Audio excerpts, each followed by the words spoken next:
Hello बच्चों, क्या हाल चाल। मस्त एकदम। My name is Manohar Singh Chandel और आप देख रहे हैं अपना प्यारा सा YouTube channel MP board physics 12।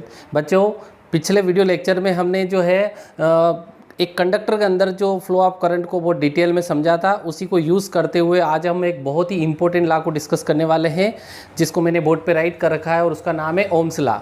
Okay, Ohm's is the name of scientist, is given a very important law to the related with conductor. Okay, तो एक कंडक्टर के अंदर किस तरह से करंट फ्लो होता है उसको डिस्क्राइब करने के लिए ओम्स नामक साइंटिस्ट ने एक बहुत ही इंपॉर्टेंट लॉ हमको दिया है, जिसको स्टेटमेंट के रूप में मैंने बोर्ड पे राइट कर रखा है। Statement is given, if the physical state of the conductor remain constant then applied potential difference is directly proportional to the flow of current। It means यदि हमारे पास कोई कंडक्टर है और उसकी फिजिकल स्टेट कांस्टेंट है, फिजिकल स्टेट से हमारा meaning ये है कि टेम्परेचर कांस्टेंट होना चाहिए, उसका क्रॉस सेक्शन एरिया सभी जगह से कांस्टेंट होना चाहिए, और अगर ये सारी चीज़ें अगर जो है सेम है, तो ऐसी कंडीशन में अगर हम उसके एंड्स पर जो पोटेंशियल डिफरेंस अप्लाई करते हैं, अगर वो पोटेंशियल डिफरेंस सपोज V है, तो वो उसमें फ्लो होने वाले करंट I के प्रोपोर्शनल होगा। ओके, तो स्टेटमेंट को अगर मैं इस तरह से अगर थोड़ा लिखना चाहूँ, तो जो कंडक्टर का अगर पोटेंशियल डिफरेंस अगर V है, तो ये V प्रोपोर्शनल टू I हो जाएगा, जिसमें I जो है क्या है, फ्लो ऑफ करंट है।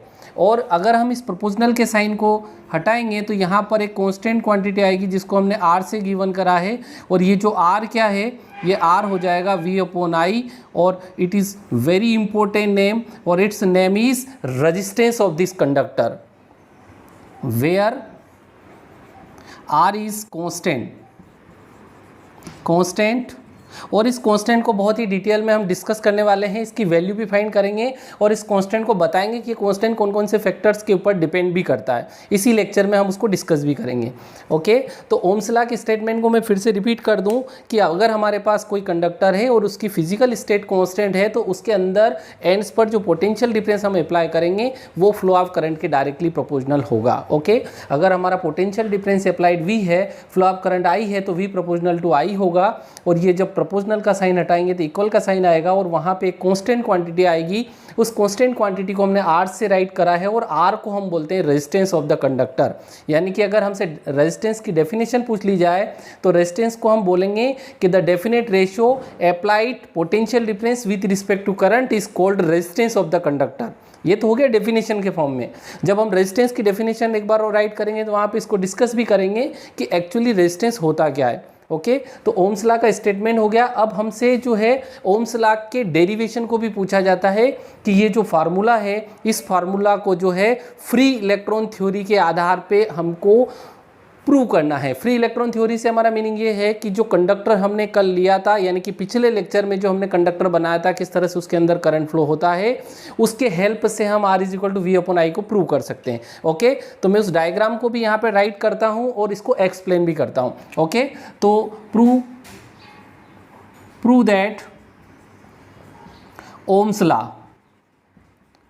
लॉ को हमको प्रूव करना है with the help of free electron theory. Okay, तो फ्री इलेक्ट्रॉन थ्योरी के लिए जो है यहाँ पे कंडक्टर को राइट कर देता हूँ मैं, वही वाला पिछले लेक्चर में हमने इसको डिटेल में समझा था कि हमारे पास एक कंडक्टर है।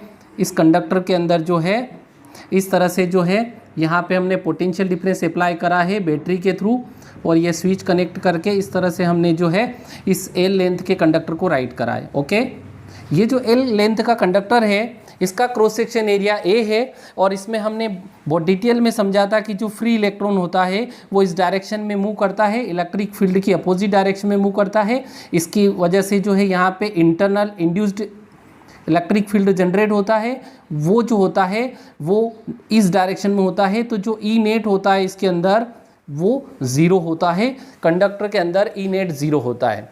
ओके, और ये जो फ्री इलेक्ट्रॉन की जो डायरेक्शन होती है, ये एक प्रकार से एवरेज वेलोसिटी होती है, और उस एवरेज वेलोसिटी को हम ड्रिफ्ट वेलोसिटी बोलते हैं, और उसको VD से इंडिकेट करते हैं। ओके, ड्रिफ्ट वेलोसिटी को एक बार और एक्सप्लेन कर दूं कि ड्रिफ्ट वेलोसिटी और कुछ नहीं होती है, फ्री इलेक्ट्रॉन की एवरेज लो वेलोसिटी होती है, जो कि कंडक्टर के अंदर इलेक्ट्रॉन के फ्लो होने से होती है। ओके, अब हमको इस्टेब्लिश करना है ओम्स लॉ का जो फॉर्मूला है R is equal to V/I, इसको इस डायग्राम की हेल्प से प्रूव करना है। तो बच्चों जब भी आप नोट्स बनाएं सबसे पहले ओम्स लॉ का स्टेटमेंट लिखे, स्टेटमेंट लिखने के बाद फॉर्मूला लिखे V is equal to RI या R is equal to V/I। ओके, जिसमें R को हम कांस्टेंट या रेजिस्टेंस बोलते हैं, और यहाँ पे ये जो रेजिस्टेंस है इसकी जो SI यूनिट होगी वो SI यूनिट इसकी ओम होगी, और ओम का जो सिंबल है वो कुछ इस तरह का होता है। ओके, अब हम इसको प्रूव करने वाले हैं। तो जब आप डायग्राम को डिस्कस करें तो डायग्राम की थ्योरी को पहले राइट करें कि हमारे पास एक L लेंथ का जो है कंडक्टर है, उसका क्रॉस सेक्शन एरिया A है, और उसको जो है किसी बैटरी से कनेक्ट किया गया है अप्लाइड पोटेंशियल डिफरेंस के लिए। ये पोटेंशियल V है, यहाँ पे 0 पोटेंशियल होगा, इस तरह से पोटेंशियल डिफरेंस इसमें होगा। अब इसकी हेल्प से हम क्या करने वाले, तो हम ये लिखेंगे कि इस कंडक्टर के अंदर एवरी पॉइंट पर जो इलेक्ट्रिक फील्ड इंटेंसिटी होगी बच्चों वो E is equal to V/L होगी। ओके, इसको इक्वेशन फर्स्ट राइट करते हैं। फिर से बताऊं, इस कंडक्टर के अंदर जो इलेक्ट्रिक फील्ड इंटेंसिटी होगी एवरी पॉइंट के ऊपर, एक एक पॉइंट के ऊपर, तो उसका फॉर्मूला होगा V/L, यानी कि पर यूनिट लेंथ पे कितना पोटेंशियल है वो उसकी इलेक्ट्रिक फील्ड इंटेंसिटी होगी। ओके, तो यहाँ से हम इस फार्मूले से आगे बढ़ते हैं। अब आप देखिए यहाँ पे कि एक इलेक्ट्रॉन इसके अंदर शो है। अब इस इलेक्ट्रिक फील्ड के अंदर इलेक्ट्रॉन के ऊपर एक फोर्स लगेगा, तो हम यहाँ लिख देंगे फोर्स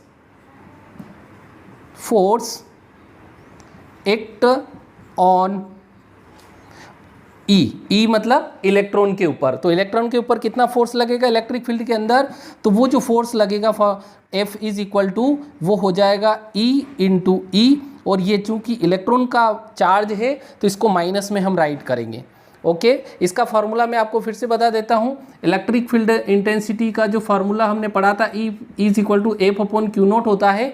तो यहाँ से जो हम क्या कर सकते हैं कि फोर्स की वैल्यू को अगर कैलकुलेट करेंगे, चार्ज उधर चला जाएगा, तो जो चार्ज हमारे पास है वो इलेक्ट्रॉन का चार्ज है, तो F is equal to minus E into e हो जाएगा। ओके, अब ये जो इलेक्ट्रॉन है ये ड्रिफ्टेड होगा, और ड्रिफ्टेड होने की वजह से इसमें क्या होगा, एक्सेलरेशन आएगा।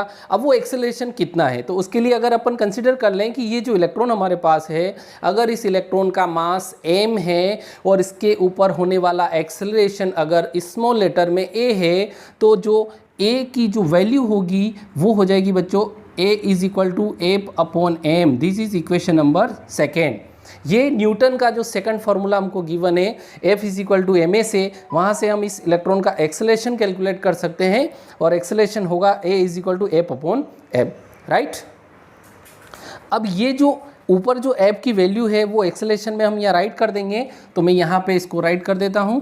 ओके, आपको दिख रहा है यहाँ तक, तो ये हमारे पास हो जाएगा acceleration a is equal to minus में E इंटू ई अपॉन में m। This is equation number third. अब एक्सेलरेशन के बाद अब वापस हम डायग्राम में आते हैं। डायग्राम में फिर वापस आ जाती है एवरेज वेलोसिटी की।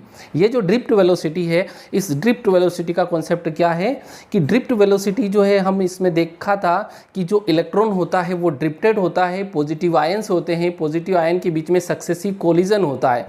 तो एक इंपॉर्टेंट टर्म यहाँ पे यूज़ होने वाली है जिसको हम बोलते हैं रिलैक्सेशन टाइम।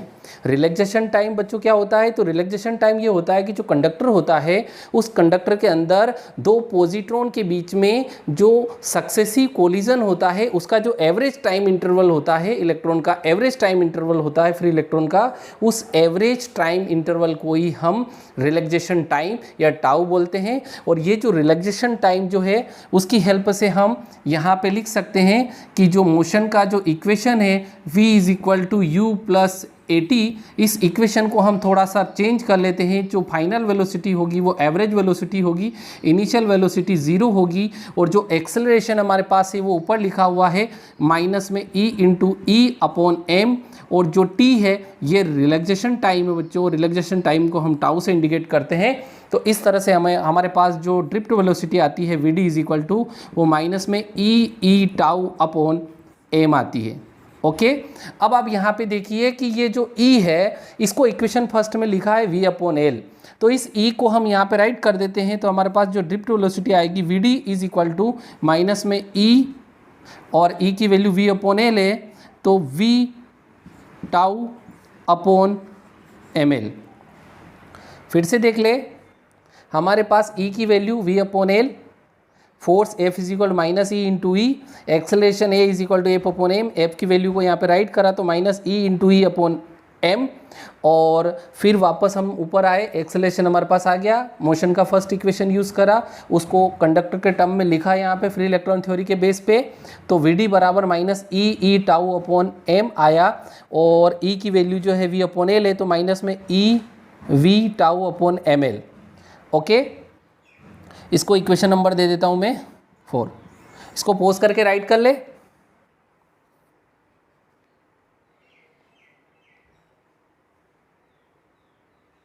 ओके, कर लिया होगा। अब आपको पता है बट वी नाउ दैट हमने कल एक रिलेशन इस्टेब्लिश करा था पिछले लेक्चर में, I is equal to n e a v d होता है। This is equation number 5। ये जो इंपॉर्टेंट रिलेशन हमने पिछले लेक्चर में इस्टेब्लिश करा था कि इलेक्ट्रिक करंट और ड्रिफ्ट वेलोसिटी के बीच में जो रिलेशन होता है वो I is equal to n e a v d होता है, जिसमें n जो है नंबर ऑफ फ्री इलेक्ट्रॉन है उसमें पर यूनिट वॉल्यूम में, e इलेक्ट्रॉन का चार्ज है, a क्रॉस सेक्शन एरिया है, और जो वी डी है वो ड्रिफ्ट वेलोसिटी है। तो इक्वेशन 4 और इक्वेशन नंबर 5 को देख के हम राइट करें तो ये जो वी डी की वैल्यू है इसको यहाँ पर राइट कर देंगे, तो हमारे पास जो फार्मूला आएगा करंट का I is equal to n e a as it is, और ब्रैकेट में हो जाएगा माइनस में e v tau upon m l.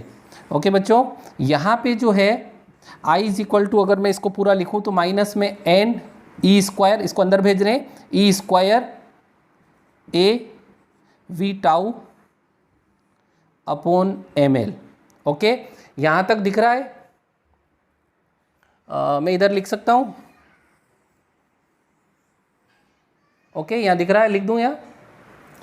Okay, देखिए अब यहाँ पे हमको जो इस्टेब्लिश रिलेशन जो करना है इसमें हमको v अपॉन आई का रेशो चाहिए। क्या चाहिए? v अपॉन आई का रेशो। तो इस फार्मूले में अगर आप देखो कि यहाँ पे v है तो हमको इस i को v के अपॉन में भेजना होगा और बाकी सबको एक तरफ करना होगा, और जो i की वैल्यू वो कांस्टेंट रहेगी और उसी को हम r बोलते हैं। तो मैं यहाँ से इसको राइट करता हूँ, तो हमारे पास आ जाएगा v upon I is equal to, v upon I is equal to क्या होगा? देखो ये आई नीचे चला गया तो ml ऊपर चला जाएगा, ml ऊपर चला गया, नीचे आ जाएगा माइनस में n E square a tau. Okay, तो ये जो पूरा इक्वेशन आया है इस इक्वेशन में v upon I is equal to ये r हो जाएगा, और यही हमको प्रूव करना था। Hence proved where r is equal to जो है वो r की वैल्यू कितनी है हमारे पास? ml upon n e square a tau. ये जो r का फार्मूला आया है बच्चों, ये r रेजिस्टेंस होता है, और रेजिस्टेंस के अंदर अगर आप यह ध्यान से देखें कि ये इलेक्ट्रॉन का मास है, ये लेंथ है कंडक्टर की, नंबर ऑफ फ्री इलेक्ट्रॉन है, चार्ज ऑफ इलेक्ट्रॉन है, क्रॉस सेक्शन एरिया है, और रिलैक्सेशन टाइम है। तो इस तरह से ओम्स लॉ जो है पूरा डेराइव हो गया। अब इस फार्मूले के आधार पे हम रेजिस्टेंस कौन कौन से फैक्टर्स पर डिपेंड करता है कंडक्टर का, और रेजिस्टेंस क्या होता है, इसको अगले लेक्चर में हम डिस्कस करेंगे। ओके, तो आज के लिए इतना सारा काफ़ी है। आई होप आपको आज का पूरा जो लेक्चर है वो समझ में आया होगा। Okay, thank you.